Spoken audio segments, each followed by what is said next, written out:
Yes, okay, yeah. All right. This comes from about a month or so of questioning that Peter and I have had together, and just chats that we've been having, basically trying to figure out where we are in the field. So very briefly, just stems from instances where we have talked about using different theoretical stances together, and then have had inputs from other students and our staff who have said you can't bring them together for XYZ reason. Maybe they're coming from different traditions, they're coming from different epistemological perspectives, and so we started to realise that it was quite important to trace where these where the field comes from, and I say the field, by that we're not really sure what we mean either, because we'll go into that in a bit more detail later, but this, where are we? Are we sociolinguists? Are we applied linguists? Are we both? Can you be both? Do you need to define yourself? So I guess something that is a bit emblematic is our trajectories, and obviously because of the way that IOE works, nobody here necessarily has a linear, did a BA to Masters to PhD. So we've put our trajectories up there just to show that we all come from different places and we have these different backgrounds and baggage that comes with.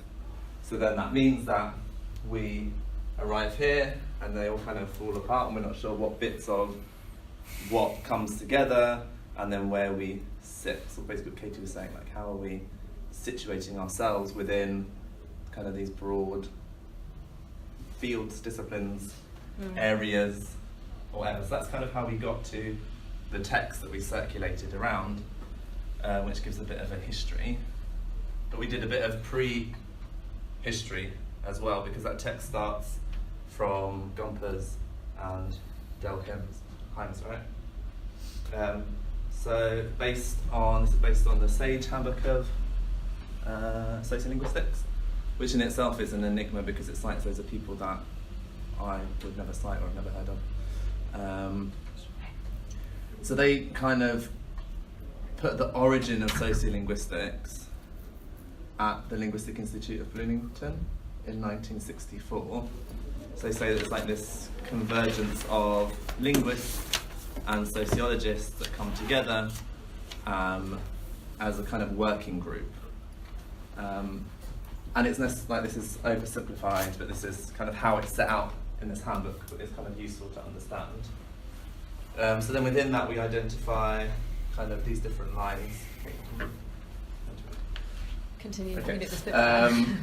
So Lebov leads us very much kind of language variation and change, or has become variationist sociolinguistics, so looking at patterns of covariance of society and language. Then Delheims did this ethnography of communication, so looking at different ways of speaking.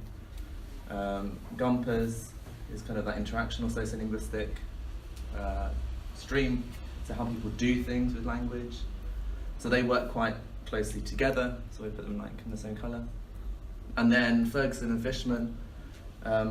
Fishman is kind of on the other side of that balance of language and society, and looked at the sociology of language. That's kind of where a lot of that minority language rights work comes from, and original language policy work comes from that area.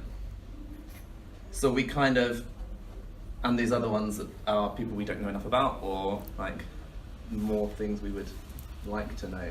But these four, we kind of identify as the key, or these three are kind of the key centres or the key streams that Marilyn Martin-Jones kind of takes as the starting point of her article. So we just thought it was important to situate them in this broader history as well. And then obviously things get a bit messier as we go down the generations, because people are drawing from different places and bringing different things in, and that's kind of the starting point. So, you have some questions? Yeah, questions? So these were the questions that we had before we read the text, and then still have after the text as well, even if the text did quite a good job of showing how a particular branch of sociolinguistics is developed. The first is applied linguistics, because this department is applied linguistics. But then when you come to defining what applied linguistics is, we again talked about it this morning for about an hour. What is it that defines applied linguistics? Is it the application of something? But then you would have sociolinguists who would argue that no, their theories are also applicable, right? We also thought about maybe it's the interest in education, but then you get educational sociolinguistics, and then when you look at like critical applied linguistics, when you look at Pennycook's book on critical applied linguistics, the ways in which language is framed and the type of questions that he's asking are basically overlapping with a lot of what's happening in critical sociolinguistics anyway. So, where does it fit in? And also we're not really sure of its like actual trajectory, like where exactly, we know that it has a long history here in this institution, but where exactly did it come up from? And what was it trying to do by defining itself differently from sociolinguistics? And then, we've presented it in a very linear way. Obviously, it's not that linear. I think it's maybe important to find the linearity within it, just to get an overview, but looking at where the breaks are, the junctures. Do you want to do the next one? I guess the third one is the one that you've already kind of flagged up, right? So the importance or the possibility of integrating these approaches so if we see it as coming from different streams, then is it possible to then integrate these together, or what are the limits of that possibility?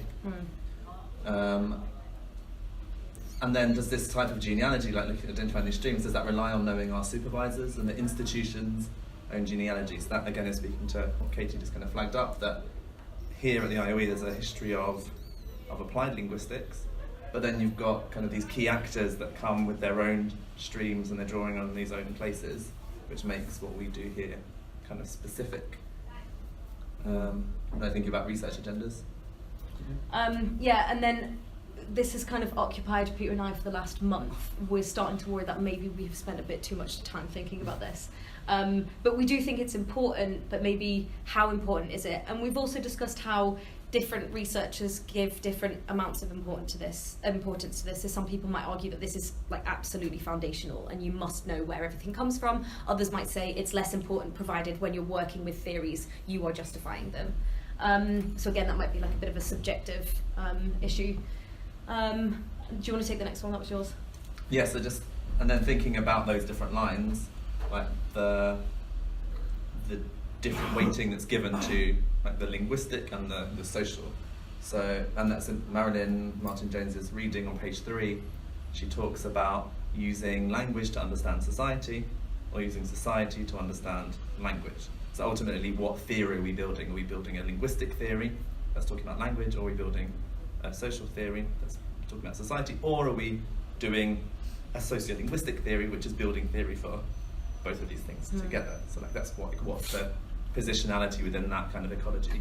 Which also links back to this idea of epistemic vigilance, and can you bring together theories that fundamentally don't agree on what the role of language in society is. So if you've got a conceptualization of language as a reflection of society, for example, or language as producing society, is it possible to bring strands of them together, or are they just like inherently incompatible? Which again, I think different researchers have different opinions on how far you can bring together things which are clashing on like an ontological or epistemological level. Do you want to take the critical one? Yeah, well, I guess that it maps onto the same, right? So then within these different streams, there's different ideas of what it means to be critical, or what criticality means, or whether critical is replaced by social justice. So this in the article comes from when Marilyn was talking about. I think that's the actual room phone. Oh, is it coming back? I was talking about the ethnographic vigilance, no, ethnographic monitoring. Yeah. So she takes this Heimsian idea of ethnography as being a way of like empowering and leading to social justice. And like investigating how far things can be changed through different implementations, which also I think then comes back to the whole applied, non-applied, or well, not non-applied, but you know, within the term applied linguistics itself, that has an implication that there's going to be some kind of action. But then there are strands of sociolinguistics which will say, more kind of anthropology, ethnography strands, which will say that is not our job as researchers. Our job as researchers is to provide an account and to describe and to analyse, but it is not our job or our role to apply or to suggest implications. And then just thinking about, like, obviously this is like a generational thing, and then each generation bring in ideas from elsewhere, and there's this cross-pollination. So then what are like the next cross-pollinations? Like, what are the directions of movement forward? Perhaps this emerging kind of southern epistemologies has become more voices in the fray. So those are our questions. How we have no answers. Yeah. You want us to give the answers? Maybe it's some discussion if everyone has any immediate feedback, think that they feel they can enlighten, or I don't know. We don't have any answers. Is our basic point. There's a couple of points that I was thinking while you were talking. Firstly, as to how much researchers bother with all of this. I think it depends what your research is in. If you're researching it, then yes, you're interested. And if you're not researching it and researching a sort of side branch, it may not be as relevant to what you're looking at. So I think maybe that comes into it. The other thing, I mean, I may be completely wrong on this, but for me the difference between sociolinguistics and applied linguistics, I found with my own research is that I qualify myself as an applied linguist because it's able to be more interdisciplinary perhaps, and opens up perhaps more than sociolinguistics, which I always feel is more rooted in language. I think because my study overlaps so much with cultural studies, with migration studies, which I feel perhaps in sociolinguistics I would have been more constrained, perhaps, but that may just be a personal perspective on it. I wonder if that's also linked to what we were saying about the term sociolinguistics itself being in complete disagreement, because I think maybe from a European perspective that would definitely be the case, but I think people like Monica Heller would say that's absolutely not the case in her interpretation of sociolinguistics, because she deals with migration as a whole topic. So that in itself, so perhaps, as I say, it could be my misunderstanding of it, but I always feel sociolinguistics is more variation, is more linguistic theory, as opposed to let's broaden it out and use linguistic theory to open it up to problems in the real world, which is that definition of applied linguistics. Okay, interesting. Please disagree.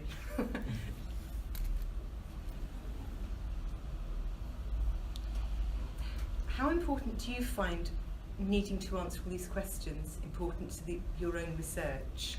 Or is it fundamental to it, or is it, when I say a side interest, that's not to belittle it, but you know what I mean? How essential is it? I think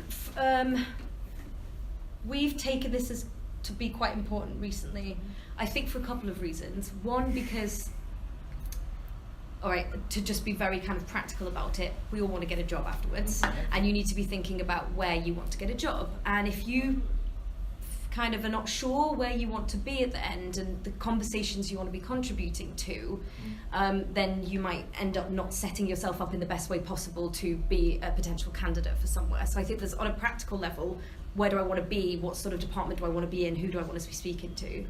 But also I think this, it has quite an impact on how we even frame our data analysis, our methods, and I think... So I think because both of our objects of studies could be kind of understood very traditional applied linguistics. You want to talk to practitioners about, so I'm looking at language policy, like you want to do language policy, it's very applied. But I feel I have to position myself as a sociolinguist to make that distinction, that the sort of research I'm doing about language policy is not it's not applied, it's not practitioner oriented, it's not got that level, because it's more a social critique, or like it's a social theory of this object of study. But then you get these questions of like, where's the critical, where's the social justice if you're not got that practitioner level? So there's like why there's these kind of I think that's why we find this tension, because and also because we both started, or at least I started thinking I'm definitely doing an applied linguistics or critical applied linguistic project, but then I find a lot of the theoretical things that speak to me are sit more with the sociolinguistic camp, but then a specific type of sociolinguistics which is more ethnographically oriented, not very like interactional sociolinguistic or conversation analysis, which you would get elsewhere. So it's kind of finding a niche within a niche within a niche almost. Inception. Yeah.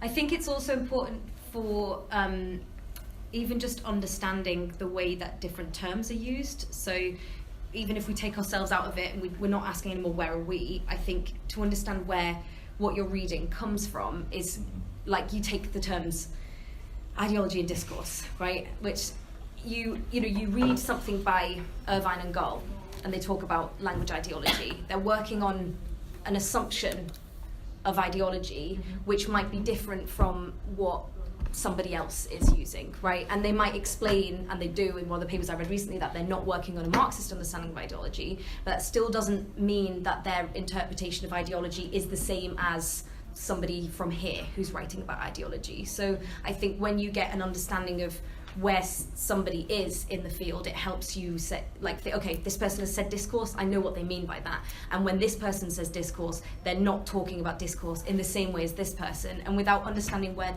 those fields, those trajectories came from, you can do things like, which I definitely did in my first few drafts. At the beginning, brought together different people talking about discourse when they did not have the same understanding of discourse. And I didn't get that at first. I couldn't really understand why.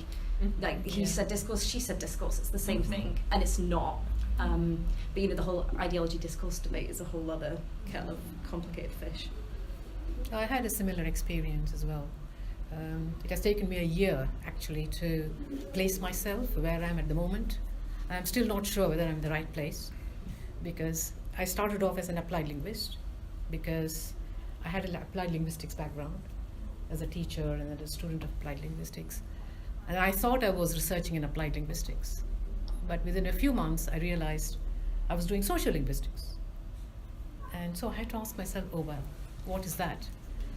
It took me a while to figure out.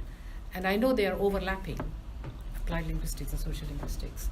And then I also realized that within social linguistics, there are different approaches. Because I remember one day I had a critical moment when Miguel, my supervisor, told me, don't ever bring these two names together. I said, what? Because I had put Ben Rampton and Monica Heller together somewhere. And he said, they don't get along with each other. I said, all right. So I still need to find out why I'm not supposed to bring Monica Heller and Ben Rampton together. They're both social linguists. And we need to find out what the different approaches are. So it could be as technical as that when you get into... So all those questions are very, very relevant to me. Because unless I know exactly what I'm doing, I know that my data analysis and the tools I use for the analysis could be wrong, or I could be questioned. It could become problematic at one point. And yeah. How did you define applied linguistics and sociolinguistics then? How do you define that you crossed from one to the other? Or how do you understand them differently? Well, with applied linguistics, I thought I was learning about language teaching and schools, and that was my background, and applying language to all these various scenarios or the various situations. With social linguistics, I think it is more to do with how you use language, or as Peter just told us about, Martin Jones in page 3, I think she talks about, or is it Bullshops? Yeah, she's quoting. Yeah, that's a quote about anthropology and socially, how you see language being used to reflect society. It is more to do with how you see society in the language use. Then I think social linguistics. There's definitions of specifically maybe critical applied linguistics who would work on the same understanding. So in Pennycook's book, he talks about critical applied linguistics as being, I can't remember the exact words, something like the study of ELT, power and politics, right? Which is that, power and politics is the social coming in, right? So it's not just education and or the kind of traditional what you might associate with applied linguistics. There is, it's at that stage that I think the kind of connection between the two becomes so blurred that all I can see in Pennycook's definition of what makes it applied linguistics is because he said ELT, which led us to that discussion this morning of there's a kind of, I guess, implicit association that applied linguistics deals with English, as in the kind of global spread of English. That whenever you're working in global Englishes, world Englishes, whatever, the sort of things that I've been working in, right? There's an assumption that belongs to applied linguistics somehow, even though I think the interests there are some of the same interests that are there in sociolinguistics. So, and then I think it gets to the point where, like, well, do you need to define yourself at that point? Or are you not just working in things that speak to people who come from different trajectories and are interested in different areas, and are interested in the same areas but within different departments? So, I don't know. Is there an implication with applied linguistics that it's linguistics working at some kind of institutional level or involving the establishment in some way, whereas sociolinguistics perhaps is not? I think the stuff that Monica Heller does, though, is very institutional. Yeah. They look at, and Duchenne as well, they look at institution. They do. Yeah, I'm just trying to... Marilyn Martin's theory. But she doesn't get into language teaching, does she, Monica Heller? Not specifically. Applied linguists wouldn't either, though. Yeah. So I don't know. It's more to do with policy and... language policy. Is it a false definition that we're trying to categorise, because a lot of work falls into one or the other at different points, depending on the focus you're putting in, or somewhere in between. So I'm wondering if in some ways it's perhaps almost a red herring of a definition. Yeah, in the Martin Jones article, it's really about the kind of the advent of sociolinguistics and less about applied linguistics. Yeah. So it'd be quite interesting to read a similar article which traces... I tried to find a few, like, so I Okay. looked at lots of kind of readers, because this comes from research into multilingualism as like the introduction. So I've looked at a few applied linguistics readers to little avail, because most of them will like outline these are the research this is the research agenda of applied linguistics. But most of them will say, this is the research agenda, we're going to focus on language teaching and learning, or we're going to focus on how to communicate. Like, they kind of go in, whether they're that the genealogy, and where does it come from, is kind of... Or else they go into the kind of like very easily definable as applied linguistics, like which the is forensic practical linguistics, research, the stuff that doesn't Real fall world between problems, the gap practical, between yeah. the two, Yeah, and yeah, not yeah. the stuff that any of the people in this room are working on, I think, at least to my knowledge, right? So I guess the things like that's quite easy to define. It's an application of linguistic theory somehow.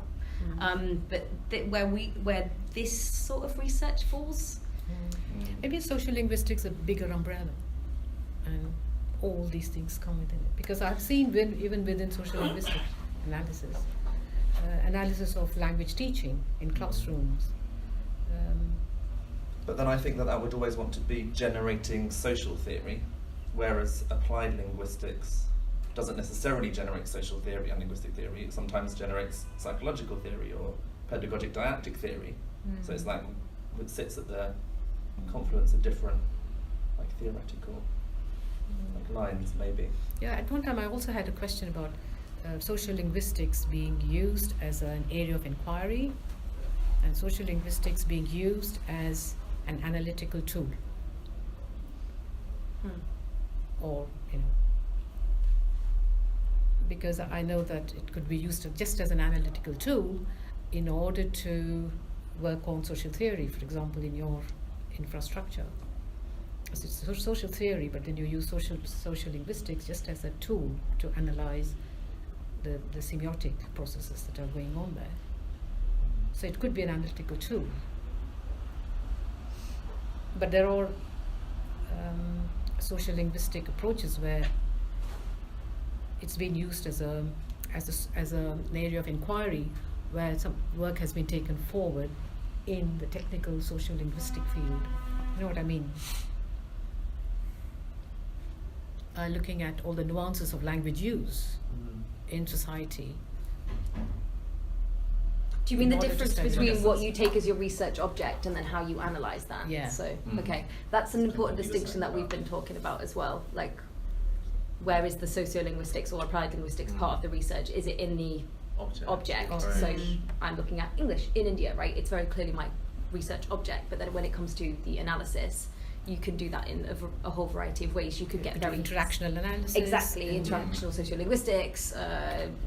Can't remember the names of any of the others off the top. Thank you. Discourse There we analysis. go. All of them. Yeah. So then it would become your tool of data Yeah. analysis as well. So yeah, there's those two. But don't they sit within, like those, that's the toolkit of, Yes, yeah, they come from. but they're not necessarily mutually exclusive either, right? Because you can do CDA, you can do CA, you can do interactional sociolinguistics in applied linguistics, in sociolinguistics, Yeah. in political sciences as well, you can do all those things. Yeah. So I think we have to be careful that we don't like define it by the methodology. True. Do we have to define it? Well done. Carry on. Well, yeah, I mean, in kind of explicating what your topic, you can choose a social theory which will help you support your arguments or give you a lens to help you look at something. And it is helpful to have all the background knowledge. But I think as soon as you start trying to label things too much, you're missing what the topic for your analysis is. If you're trying to be too strict around those application of No, we don't have to define the terms, but I think an understanding is very important. Yes, no, I agree, but I think definitions are just slippery, and you're never going to. It sounds No. like we're never going to agree, and none of us No. can find articles that agree. Yeah. No, we don't So- have to define, but I think it's important to understand. Yeah. Yeah, I think there's a difference between, we don't want to define, what we do want to, what I think we would find helpful is to understand why they have emerged, because I think an understanding of, for example, why linguistic ethnography kind of emerged as a term in about 20 years ago, 90s was it? Yeah. With the Ben Rampton and all of the other people who are associated with that. I think understanding why they felt that it was important to define a new sub-discipline helps you understand what their perspectives, stances, positionings are.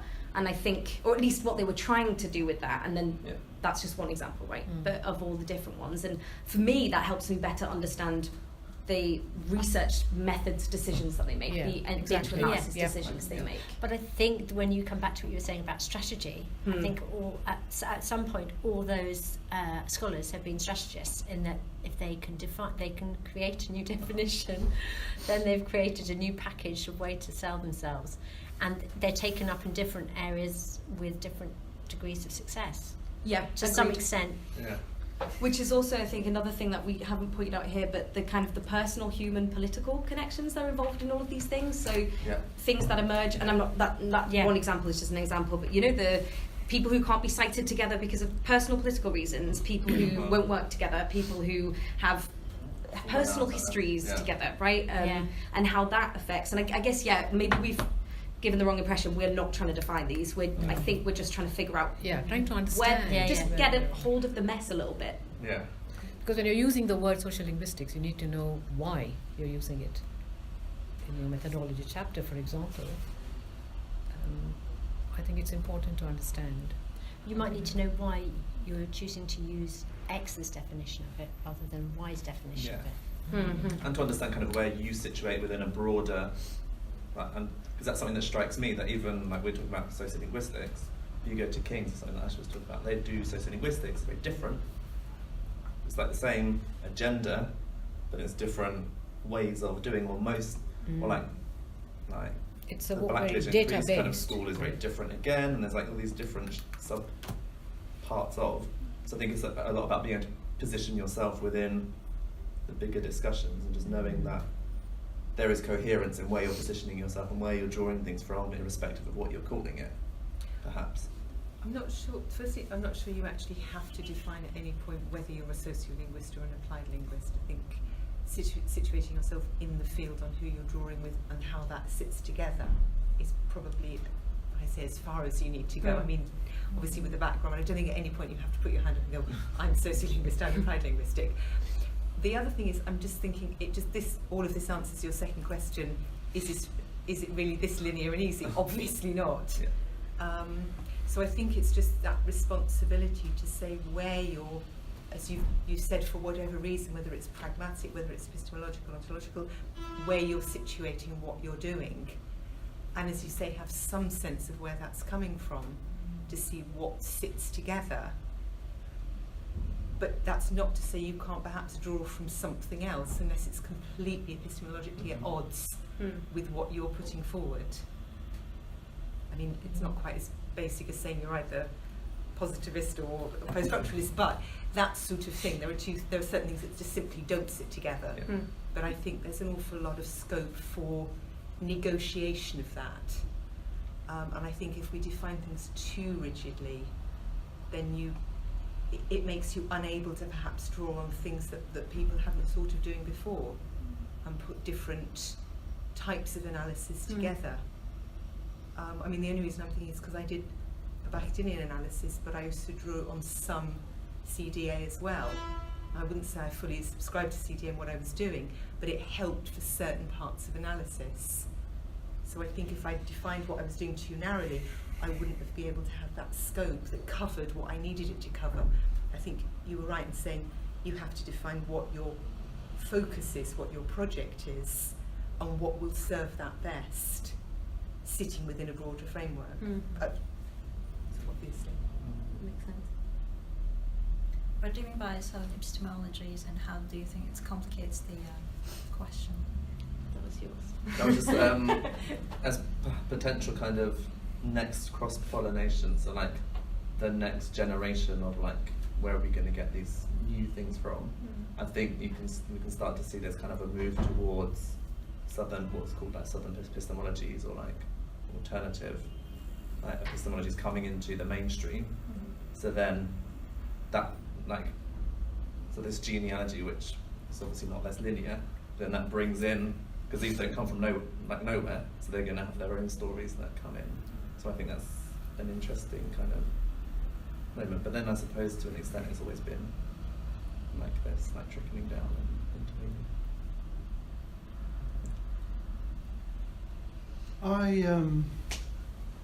I think this is really a really excellent overview of the issues that affect debates around applied linguistics, sociolinguistics. It's a question that never really bothered me until recently. I didn't really care. I mean, it just didn't bother me at all. And then I think a few of you may well have been there. We had a seminar on superdiversity, and I read this paper by Jan Blommaert. Well, it was a paper that was put in by it was actually a blog. He'd written some blog post, and in it, in a footnote, he wrote something about, I can't remember how exactly it went, but he distinguished sociolinguistics from applied linguistics and suggested that applied linguistics was about teaching. And until that moment, that had never occurred to me, that applied linguistics was about teaching. And I found that such a bizarre thing to say. It really stunned me that he said that. And I thought, well, why did he say that? And I thought, well, was it because he was once at the Institute of Education, and, you know, Institute of Education is all about teaching, so therefore, and, you know, you talk about genealogy, I thought, well, you know, applied linguistics, Journal of Applied Linguistics was a result of somebody who worked here at one time. And I thought, you know, is this what this is about? I don't know. It never occurred to me. And from a very mundane perspective, I did my MA in applied linguistics, but not at the IOE. I did it at Birkbeck, which would not be considered a kind of institution for educating teachers as such. But my MA was called applied linguistics. And then if you look at the modules that I took, and we're talking how long ago? Nearly 30 years ago now. There was discourse analysis, there was Chomskyan linguistics or government binding theory, there was sociolinguistics as a module in an MA on applied linguistics. And I just thought, well, okay, and when we did sociolinguistics, it was very much oriented towards, have you ever heard of Ralph Fasold? He wrote a book called Introduction to Sociolinguistics, and it was all Labov and, you know, looking at language communities and contexts, and studying how they use language in those contexts. And so to get to my point, I sometimes feel that there's a sort of the attempt to define, I don't think we'll reach a satisfactory definition of either. You can have definitions, but what I do feel is that over the last at least 20 years, possibly a bit longer, certainly I think sociolinguistics has changed. And that the sociolinguistics I was studying when I was doing my MA was very much oriented towards language and language practices and how people were using language in social contexts. And then, around 20 years ago or so, suddenly, well, maybe not suddenly so much, but a lot of people came in to language study who had an anthropological background, who were very interested in anthropology. And I put Jan Blom up there. I'd put Ben there now, but I don't think he was. I think he was much more the sociolinguistics that I studied when I did my MA, kind of orientation to sociolinguistics. So what I feel is that suddenly there's anthropology strongly comes in to the study of language and society, or society and language, and the mixture of the two. And I think it's the anthropological dimension that has led to this positioning or differentiation between what's called sociolinguistics and what's called applied linguistics. The idea that applied linguistics is in some way about teaching, for me, is a misnomer.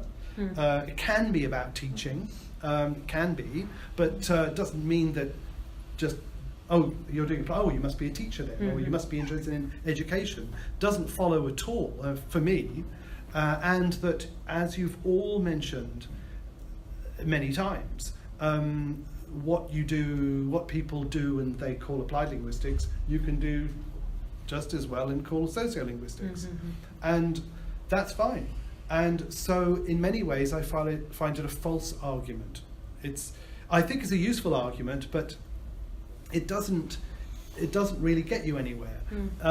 Well, maybe it does, but I thought then again, I like this idea about packaging and selling oneself. I mean, obviously, you then come back to the marketization of yourselves as academics, and how you then move on in your careers, and I think that my honest opinion would be that once you come out of this, well, if you're applying for that department, you can present yourself as a sociolinguist. If you're applying for that department, you can present yourself as an applied linguist, unless you actually name your PhD, a PhD in, and say the name, then you can probably call yourself anything you like.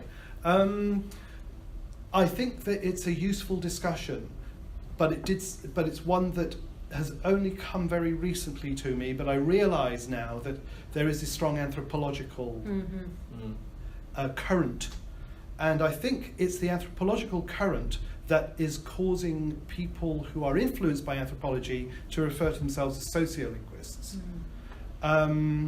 And the rest of the people who may be not so interested in anthropology might be calling themselves applied linguists. The Pennycook book, Critical Applied Linguistics, again, I think he was just trying to distinguish himself from critical discourse analysis, because he takes up a very post-structuralist stance in relation to language study and language in the world. But I think everything that he does, and indeed critical discourse analysts do, is they apply social theory to language, and that's what they do. And I just think he was making an epistemological distinction there. I've probably said too much now, but that's kind of how I feel about it. And I don't really have a problem with either term. I could call myself a sociolinguist one day and an applied linguist the next. It doesn't bother me. my title is Reader in Applied Linguistics, but I'd never really thought about it as though, oh, maybe, you know, I just didn't think about it. So maybe I should have. So yes, useful discussion to have. One to worry about? Don't think so. Too much. And I do think that it is important that you decide when whatever paper you're writing or a book, that you decide, well, okay, for this purpose, I'm going to kind of position myself in a sociolinguistic way, as it's kind of more popularly understood these days, or I'm going to be more about study of social problems in which language is a central issue, in which case it might be more applied linguistic. But you could name it as both and say applied hyphen socio hyphen, you know. That's what I did. Yeah. Can I just make a point Yeah. that I want to pick on about the marketisation when you come out the other side, having come out Yes. the other side? You do actually, in purely pragmatic terms, you actually have to put down what your PhD is in. Right. So you actually do have to say, my PhD is in applied linguistics. So I actually had to choose that one. Yeah, they put it on the certificate, the whole thing. So, on the other hand, once you then move on from that, I think if you're then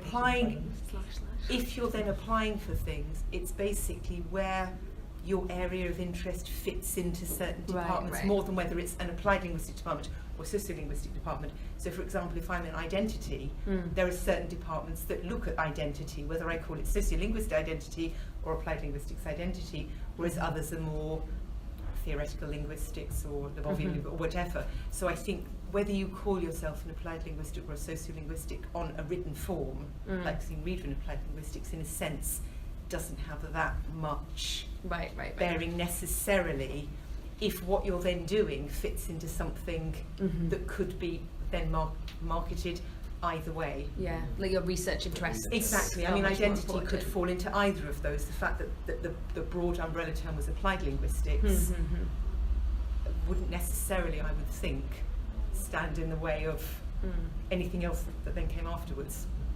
So I think in that sense it's not necessary to worry about.